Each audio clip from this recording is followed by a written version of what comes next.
할렐루야. 오늘은 2022년 4월 25일 오늘 월요일 저녁 시간을 맞이해서 우리 주삼교재 245페이지를 참고하시면서 말씀 묵상의 시간을 함께 하도록 하겠습니다. 먼저 우리 찬송가 449장 예수 따라가며 복음 순종하면 우리 행할 길 환하겠네. 우리 찬양을 드리면서 우리 큐티 시간 시작하겠습니다.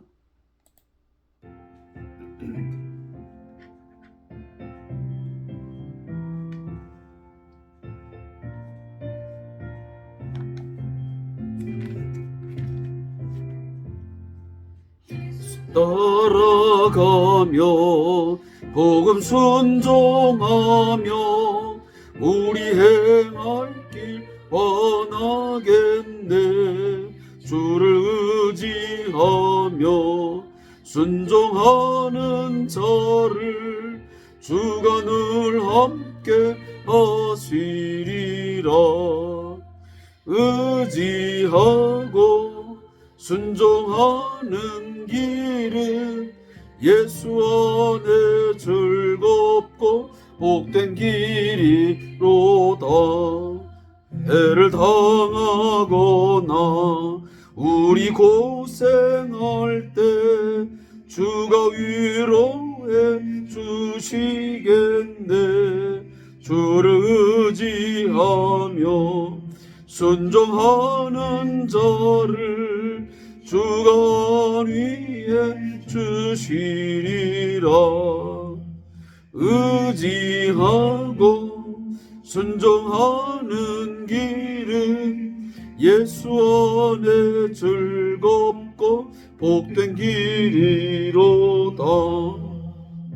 짐을 지고 슬픔 위로하며 주가 상급을 주시겠네. 주를 의지하며 순종하는 자를 항상 복 내려 주시리라. 의지하고 순종하는 길은 예수 안에 즐겁고 복된 길이로다.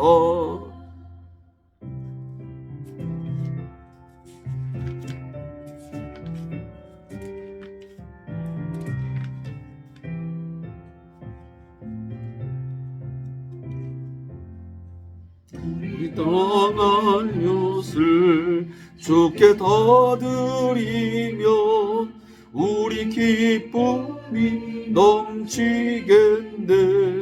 주를 의지하며 순종하는 자를 은혜 풍성케 하시리라. 의지하고 순종하는 길은 예수 안에 즐겁고 복된 길이로다.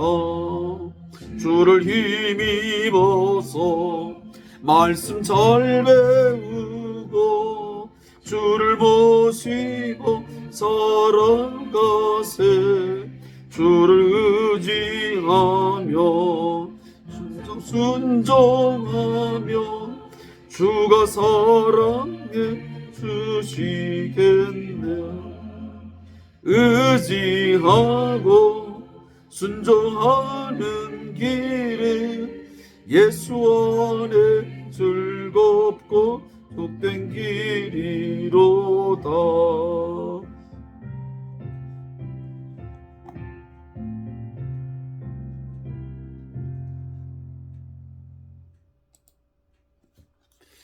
아멘.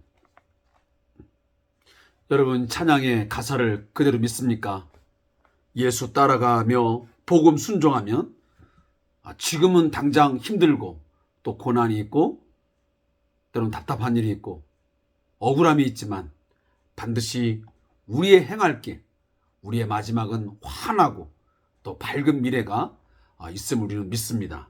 오늘 이 찬양이 여러분에게 오늘 하루를 살아가는 또 매일매일의 삶을 십자가의 길을 갈아가는 모든 성도들에게 힘이 되고 또 소망이 되는 그런 찬양의 메시지가 되기를 소원합니다. 반드시 예수 의지하고 순종하는 길은 멸망하는 것이 아니고 억울한 길이 아니고 결국 마침내 승리의 길이요, 그것이 바로 예수 안에 즐겁고 복된 길, 가장 참된 행복한 길인 것을 믿는 저와 여러분 되시기를 소원합니다. 오늘 함께 말씀을 읽겠습니다. 이사야서 24장 1절부터 13절의 말씀을 읽겠습니다. 이사야 24장 1절부터 13절까지의 말씀을 함께 보겠습니다. 구약성경 994페이지.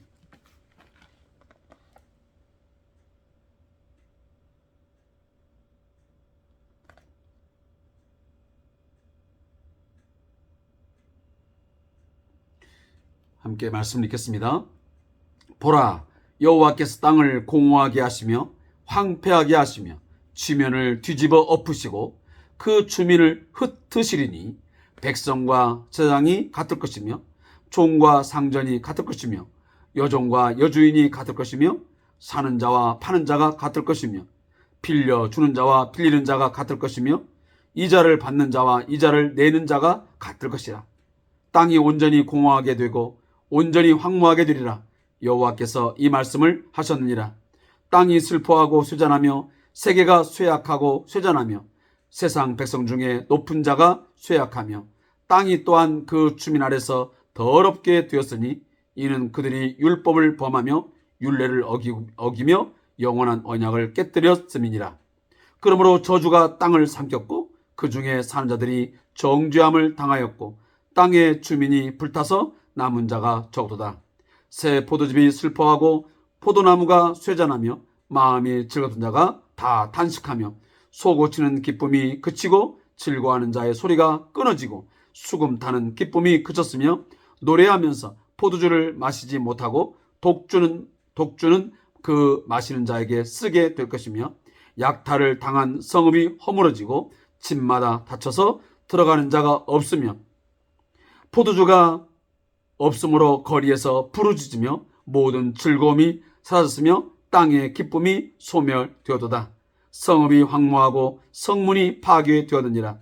세계 민족 중에 이러한 일이 있으리니 곧 감람나무를 흔듦 같고 포도를 거둔 후에 그 남은 것을 주움 같을 것이니라. 아멘. 오늘 함께 읽은 본문에 대한 말씀의 제목은 온 세상에 대한 심판입니다. 이 말씀에 대한 요약은 온 세상에 대한 여호와의 심판에 관한 내용입니다. 13장부터 바로 오늘 본문 이전 23장까지 나오는 열방 나라들에 대한 예언의 결론 부분입니다. 하나님의 심판은 세상 모든 사람에게 임합니다. 세상이 심판받는 이유는 하나님의 율법을 저버린 까닭입니다. 그 결과 성읍이 파괴되고 사람들이 누리던 모든 것이 사라지게 되는 것입니다. 오직 소수의 사람만이 구원을 받게 됩니다. 이것이 오늘 함께 읽은 본문에 담겨진 요약적인 내용입니다.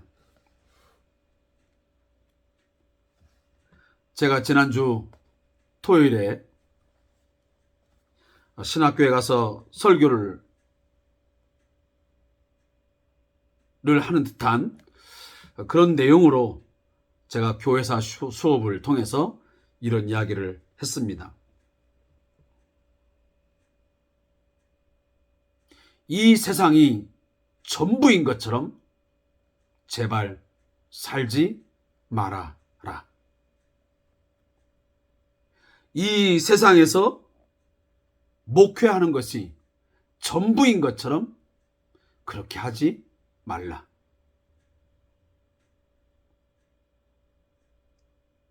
우리는 가끔 보면 입으로는 또 머릿속으로는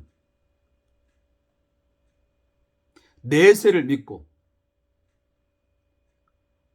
영원한 하나님의 나라, 주와 함께 혼인잔치를 열고 그 이후에 영원한 영광의 잔치에 참여한다고 하는 그런 내용을 우리 익히 잘 알고 있는 듯 하지만 실상 우리의 매일의 삶을 보면 이 땅의 삶이 전부인 것처럼 이 이후의 삶은 전혀 없는 것처럼 살아가는 경우가 너무도 많습니다. 한 부류의 사람은 이 세상이 영원한 삶인 것처럼 그냥 허랑방탕하며 그리고 자신만만하고 자신이 가지고 있는 돈과 명예, 권력, 모든 자유를 만끽하면서 살아가는 사람이 있습니다. 방임적인 그리고 쾌락주의적인 삶을 살아간 사람입니다. 또 한 사람은 모든 것을 자포자기하고 좌절하고 낙심하고 염세주의적인 세상을 등지면서 살아가는 사람이 있습니다. 둘 다 옳지 않은 삶의 방식입니다. 이 세상은 반드시 하나님의 심판에 의하여 끝이 있습니다. 영원하지 않습니다. 제가 지난 수업에 어거스틴의 역사 이해라고 하는 내용을 제가 가르쳤습니다. 거기 보면 이 헬라적 사고에서는 그 역사 이해는 윤회론적 역사 이해입니다. 세상이 돌고 도는 것입니다. 그러나 우리 기독교적인 역사관은 분명 다릅니다. 우리는 직선론적 역사관입니다. 하나님께서 시작하신 그 시작점이 있으면 반드시 그 하나님의 역사의 계획이 완성되고 성취되는 마지막 끝이 존재합니다. 그 끝에 가면 우리의 삶에 대해서 죄를 행한 자에는 그 죄에 대한 대가를 지불하고 심판을 받게 될 것입니다. 그러나 의를 추구하고 성령을 쫓아 행한 자에게는 거기에 합당한 영광이 주어지게 될 것입니다. 그것이 바로 우리가 믿는 역사 이해입니다. 오늘 본문에 보면 이사야 24장에 보면 온 세상에 대한 하나님의 심판이 나오고 있습니다. 사랑하는 성도 여러분, 이 세상과 그리고 우리 자신들에게는 하나님의 심판이 기다리고 있음을 우리는 한순간도 잊지 말아야 됩니다. 오늘 아침 눈을 떠서 하루의 일과를 우리가 살아가고 또 마무리하면서 오늘 이 하루가 내 삶의 마지막일 수 있고 그리고 이 모든 삶에 대해서 하나님의 심판이 있다고 하는 사실을 우리가 기억하고 또 인지한다면 어찌 하루의 삶을 맹목적으로 그리고 되는 대로 살 수 있겠습니까? 분명한 책임의식을 갖고 의무감을 갖고 살아갈 수밖에 없을 것입니다. 지금까지 우리는 많은 이스라엘 그 외에 열국 그리고 많은 이방 나라에 관련된 하나님의 심판의 메시지를 함께 들었습니다.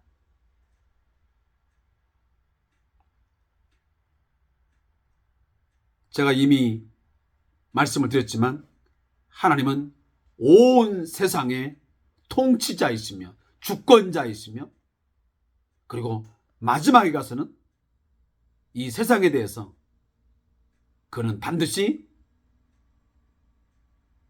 그들이 행한 대로 심판을 하실 것입니다. 그 심판은 어떤 신분, 또 계층, 그것 때문에 차별을 두거나 예외를 두지 않습니다. 대한민국의 법은, 또 형법, 이 사법은 때로는 신분에 따라서, 계층에 따라서 예외가 되는 경우도 있습니다.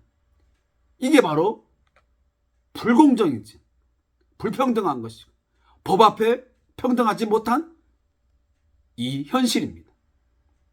아무리 헌법 규정을 하고 있지만 우리의 삶의 실질적인 내용을 보면 여전히 신분에 따라서, 계층에 따라서 법은 그 잣대가 달라지고 있습니다. 유전 무죄, 무전 유죄가 되는 그런 현실이 그토록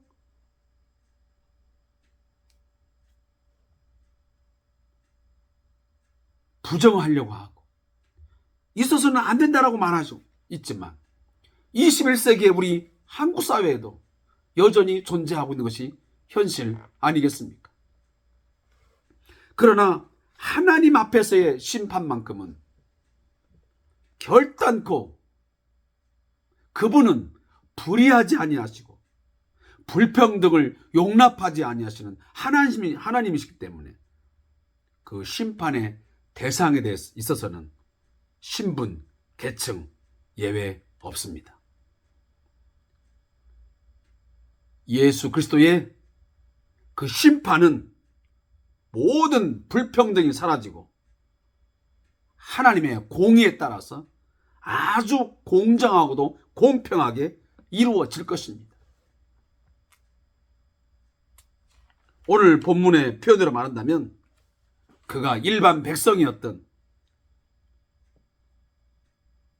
제사장이었던, 오늘날로 말하면 성직자였던 평신도이든, 또 종이든 상전이든, 일반 근로자이든 또 고용주이거든, 여종이든 여주인이든, 또 사는 자든 파는 자이든, 상점을 운영하는 경영자이든, 또 거기에 고객이든, 돈을 빌려주는 많은 부를 가진 자이든, 또 빌리는 연약한 자, 없는 자, 소외된 자, 그런 자들이 다 그 하나님의 심판 앞에서는 동등합니다. 똑같은 그런 기준을 가지고 심판을 받게 될 것입니다. 근데 그 심판에서 오늘 본문에 보면 5절 말씀입니까? 땅이 또한 그 주민 아래서 더럽게 되었으니 이는 그들이 율법을 범하며 율례를 어기며 영원한 언약을 깨뜨렸습니다. 자, 하나님께서 아주 공정하고 그리고 공의로운 심판을 행할 터인데 그 기준이 뭐냐면 돈이 있느냐 없느냐, 그 계층이 어느 계층이냐, 상류층이냐 중류층이냐 하류층이냐 묻지 않습니다. 그 신분이 고위직 공무원이냐 아니면 그렇지 못하냐, 그거 차별하지 않습니다. 가장 정확한 기준은 뭐라고 하냐면 하나님의 율법을 범하고 율례를 어기며 하나님의 언약을 깨뜨렸느냐 아니면 그 언약을 지켜 행했느냐라고 하는 것입니다. 하나님께서 구원의 길로 우리에게 제시하신 그 예수 그리스도를 믿고 믿는 것을 그치지 아니하고 그 믿음에 합당한 삶, 복음에 합당한 삶을 살았느냐 그렇지 못했느냐. 제가 지난 주일날 말씀드렸지만 예수 안에 거하는 삶을 살았느냐 아니면 예수 밖에서의 삶을 살았느냐, 이것이 심판의 아주 중요한 기준으로 작동할 것입니다. 그거 그것에 있어서는 누구도 예외가 될 수 없습니다. 근데 그 하나님의 심판이 가해질 때에 오늘 6절 말씀에 보니까 저주가 땅을 삼켰고 그 중에 사는 자들이 정죄함을 당하였고 땅의 주민이 불타서 남은 자가 적도다 그랬습니다. 사랑하는 성도 여러분, 우리들이 노아의 홍수도 보았고 또 소돔과 고모라 성을 보아서 알고 아합 시대의 상황을 보아서도 알고 알지만 성경의 역사를 보아도 그렇고 또 지금까지 교회사를 보아도 하나님의 일하심은, 하나님의 구원하심은 많은 수에 있는 것이 아니고 소수, 적은 자 가운데 있다는 사실을 우리는 두렵고 떨리는 마음으로 알아야 됩니다. 하나님이 무조건 많은 수를 모아서 다수를 통해서 하나님 일하시는 것 아닙니다. 믿음을 지키며 선한 싸움을 싸우고 끝까지 하나님의 언약의 말씀을 지켜 행하는 자를 통해서 하나님이 일하시고 마침내 그를 하나님은 구원하실 것입니다. 적당하게 예수 믿고 현실과 타협하면서 시시각각 옷을 갈아입으며 카멜론식의 그 신앙생활을 하는 사람, 어떤 회색 분자 같은, 성경의 의미로 말한다면 바리새인처럼 외식하는 자의 그런 신앙생활을 한다면 그들은 다 결국은 배제될 것입니다. 그리고 오직 좁은 문으로 들어가며 살아가는 그런 적은 남은 자가 적도다. 적은 남은 자를 통해서 하나님이 일하시고 하나님은 그들을 구원하실 것입니다. 21세기의 한국 교회도 저는 마찬가지라고 생각합니다. 수백만의 성도들이 있고 오늘 예배하는 무리들이 있지만 그 모든 사람이 다 하나님의 구원에 참여하는 것은 결코 아닙니다.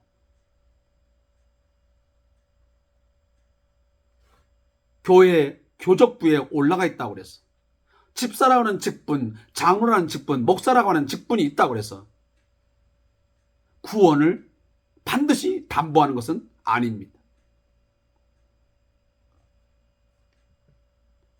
구원의 확증은 거기에 있지 않다, 그런 말입니다. 주여 주여 하는 자마다 다 천국에 들어갈 것이 아니요 아버지의 뜻대로 행하는 자라야 들어가리라 하는 말씀을 우리는 기억하셔야 됩니다. 남은 자가 적습니다. 하나님은 그루터기를 남겨놓으심을 통해서 그를 통해서 하나님은 새순을 돋게 하시고 또 가지가 나게 하시고 열매를 맺게 하시고 그렇게 해서 일하시는 하나님이십니다.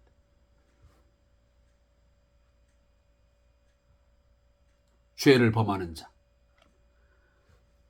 하나님의 법을 어기고 하나님의 언약을 가볍게 여기며 등지고 세상 방식대로 마구 살아가는 사람, 기회주의자, 형식주의자, 그리고 외식주의자. 오늘 말씀처럼 그의 모든 삶이 새 포도즙이 슬퍼하고 포도나무가 쇠잔하며 마음의 즐겁자가 탄식하며 속으시는 기쁨이 그치고 즐거워하는 자의 소리가 끊어지고 수금타는 기쁨이 그쳤습니다. 세상의 욕망과 욕심, 세상의 화려함, 쾌락에 춤을 추며 살아간 자들, 마지막 하나님의 심판이 가해지면 그 모든 것이 한순간 다 그쳐지고 다 무너져 버리고 없어지는 것입니다. 우리가 아무리 내 삶을 자랑해도, 내 가정을 자랑하고 내 교회 공동체를 자랑해도 그 공동체가, 그 가정이 하나님께서 인정하시는, 하나님 원하시는 그러한 모습이 아니라고 한다면 그 모든 것은 하루아침에 황폐화되어지고 황무하고 그리고 다 파괴되고 말 것입니다. 그것은 어느 지역, 어느 민족 예외될 수 없습니다. 그래서 13절에 보니까 세계 민족 중에 이러한 일이 있으니 곧 감람나무를 흔든 같고 포도를 거둔 후에 그 남은 것을 주움 같을 것이라 라고 말씀합니다. 하나님의 심판은 온 세상에 임하는 것입니다. 어느 특정 지역에 국한되지 않습니다. 이 사실을 우리가 인정하면서 오늘 말씀 앞에 우리가 겸손하게 엎드리면서 난 과연 하나님의 이 율법을, 여호와의 율법을 주야로 묵상하며 그 말씀을 지켜 행하기 위해서 나는 성령의 은혜를 얼마나 구하고 있고 하나님의 뜻을 얼마나 갈망하며 오늘도 살아가고 있는지 깊이 여러분 기도하는 마음으로 생각하고 또 믿음의 결단을 하는 이 저녁이 되어야 될 것입니다. 내가 힘들고 그냥 뭔가 세상의 상황이 그렇다고 해서 그것이 내가 아무렇게 살아가도 된다고 하는 어떤 합리화 또 정당성 그걸 주장할 수는 없습니다. 어떠한 고난이 있고 어떠한 역경이 있고 어떠한 십자가가 주어진 날짜도 끝까지 우리가 이 여호와의 율법을 지켜 행하며 하나님의 영원한 그 언약의 말씀을 굳게 붙들고 살아갈 때에 우리는 남은 자로서 소수의 남은 자가 되어 하나님의 구원에 참여하게 되고 진정으로 이 땅 위에서의 삶이 비록 힘들고 어렵지만 마지막 날에 영광스러운 삶을 또 영광스러움의 그 잔치에 참여하게 될 줄로 믿습니다. 오늘 본문을 우리 묵상하면서 마지막 메시지를 제가 들려드리고 맺겠습니다. 본문은 이사야의 묵시록이라고 부르는 24장에서 27장의 첫 부분입니다. 하나님의 심판이 온 세상에 미칠 것을 예언하고 있습니다. 하나님의 심판은 총체적이고 포괄적입니다. 사람이나 사물, 땅 등 그 무엇도 하나님의 심판을 피해 갈 수도 없습니다. 그러므로 인간이 심판을 피할 수 있는 유일한 방법은 오직 하나님의 뜻에 순종하는 길뿐임을 강하게 말하고 있습니다. 순종하지 않는 자의 결말은 너무도 비참합니다. 심판의 날에 그 무엇도 심판받는 자에게 위로가 될 수 없습니다. 인간이 의지하던 모든 것은 사라질 것이기 때문입니다. 본문을 보며 성도들은 오직 하나님의 뜻에 순종하는 삶에 대한 다짐을 굳게 가져야 합니다. 본문이 말하는 것처럼 세상 마지막에 남겨지는 자들은 멸망받을 자들에 비해 현저히 적습니다. 그러므로 우리는 바울처럼 두렵고 떨림으로 구원을 이루어가야 할 것입니다. 고린도전서 9장 27절, 빌립보서 2장 12절 말씀을 참고하시기 바랍니다. 하나님, 마지막 날에 있을 온 세상의 심판을 생각하며 죄를 멀리하고 오직 주께만 순종하는 삶을 살게 하소서. 제가 다시 한번 강조하지만 우리는 매일매일 삶의 순간순간마다 오늘이 마지막이다. 그리고 이 순간에 내가 1년이든 하루든 그 마지막은 하나님의 심판이 엄연히 존재한다. 그 공의의 심판이 존재한다. 내 신분, 내 계층, 그 무엇에 의한 심판이 아닌 하나님의 말씀에 대한 그 기준, 여호와의 말씀을 내가 지켜 행했느냐, 그리고 하나님의 언약의 말씀을 붙들고 살았느냐, 믿음의 선한 싸움을 싸우면서 살았느냐, 그것이 마지막 날의 심판의 기준이 될 것입니다. 오늘 그 말씀을 꼭 기억하시면서 여러분 오늘 함께 기도하고 이 기도 시간을 마쳐주면 고맙겠습니다. 내일도 사랑하는 성도 여러분, 하나님의 말씀을 마음에 새기고 그 말씀을 기억하며 지켜 행하며 살아가는 저와 여러분 되시기를 주의 이름으로 축복합니다. 감사합니다.